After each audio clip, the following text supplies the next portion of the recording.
Okay, secondary educators, let's do the big one, the Fundamental Theorem of Arithmetic. This is a big, big deal. And to do it, we need a lemma. And the lemma goes as follows.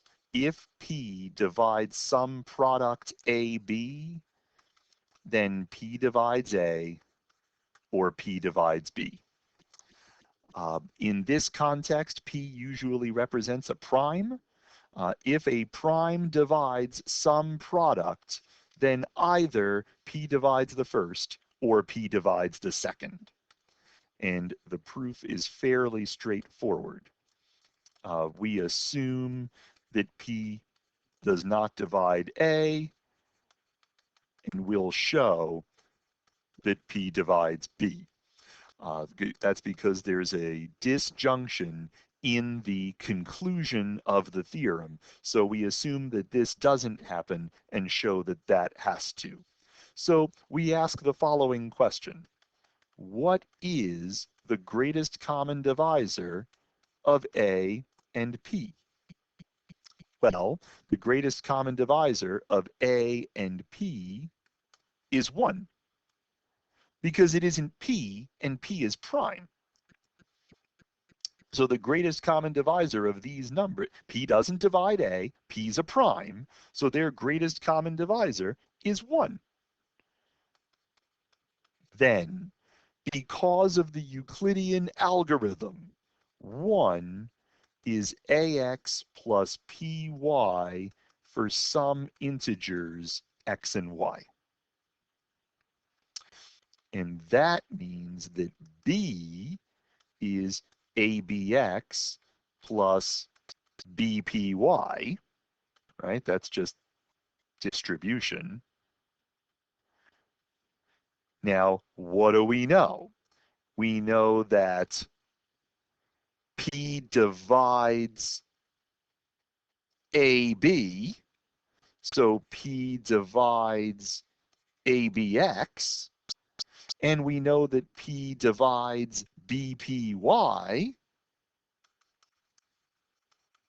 therefore, P divides B, because it divides both of the summands in this equation. If P divides a product, it divides one of the numbers in that product, which leads us to the fundamental theorem of arithmetic, which seems like it's important, and it is. Any positive integer n greater than or equal to 2 may be written as a product of primes, and this factorization is unique except with respect to the order of the factors.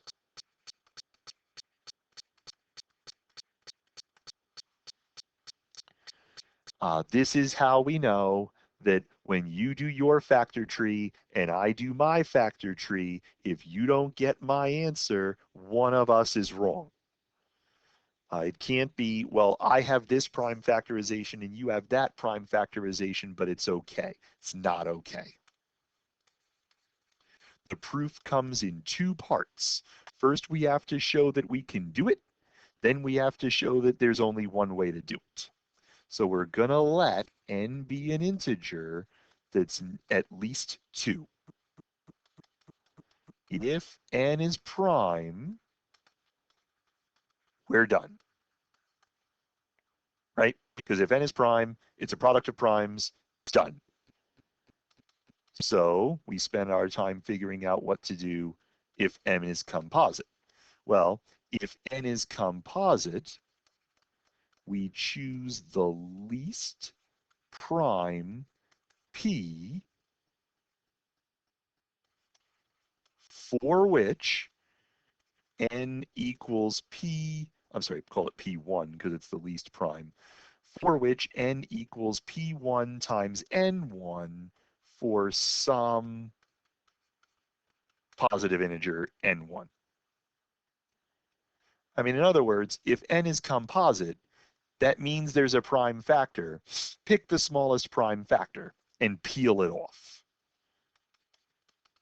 This continues until n is some number, some other prime, some third prime, lots of primes, there's a kth prime, and maybe some n sub k at the end. Now, can this go forever? No, this can't go forever. So, I mean, we have a period and not dot, dot, dots. Why? Because n is bigger than n1, n1 is bigger than n2, n2 is bigger than n3, and so on, and all of them are positive integers. So eventually, you run out of positive integers. This implies that n sub k is prime for some k. Thus, n is equal to prime 1, prime 2, prime 3, lots of primes, kth prime, done. There is a factorization into primes. It must be so. So, now to show uniqueness.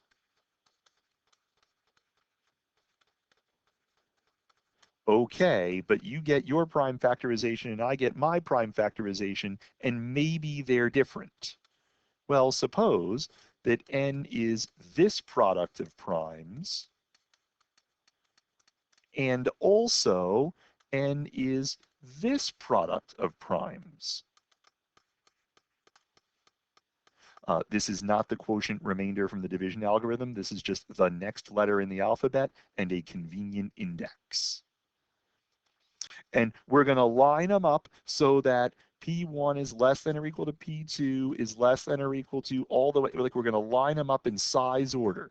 Q1 is less than or equal to Q2 is less than or equal to, right? We're going to line them up in size order. We know all of these primes, we can line them up. We know all of these primes, we can line them up. Because P1 divides N. P1 is one of the Q's. It's one of the Q's. P1 has to appear somewhere in here. Now maybe it's this first one. Maybe the first three are all the same, but it doesn't matter. It's a prime, and these are primes. And so at some point, P1 was the least prime that we pulled out of here. P1 is one of the Q's. But of course, similarly, this Q1 is one of the P's. Similarly, Q1 is one of the P's, right? Like it's one of them. So P1 is less than or equal to Q1, but Q1 is less than or equal to P1, so they are the same. Well, this continues.